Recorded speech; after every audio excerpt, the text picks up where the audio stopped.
The clock strikes 12, and the town falls silent.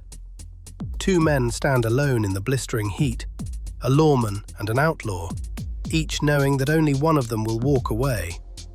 Behind swinging doors and a haze of cigar smoke, fortunes are won and lost at the turn of a card.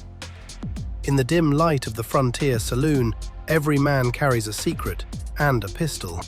On the 2nd of August, 1876, James Butler Hickok sits in a saloon in Deadwood, his back to the door for the first and final time. He never sees the man with the revolver.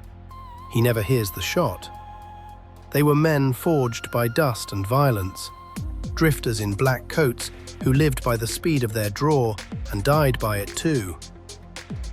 Not all killing was done in the light of day. Some men came in the dead of night, shotgun in hand, to settle scores while their victims slept. And then there were the young ones, boys barely old enough to shave, who rode into town with a confidence that belied their years and a reputation that preceded them.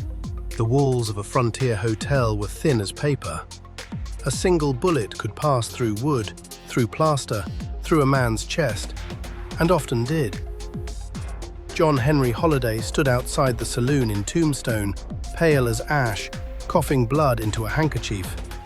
Tuberculosis was killing him slowly, but he refused to let it take him before a bullet could.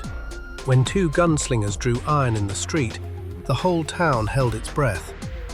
Shopkeepers ducked behind counters, children were pulled from windows, and then, thunder. Henry McCarty, William Bonney, Billy the Kid. He had many names, but only one reputation. The most dangerous teenager the frontier had ever known. They locked him in a jail cell and told him he'd hang. But Billy the Kid slipped through a window into the black of night, vanishing like smoke on the prairie wind.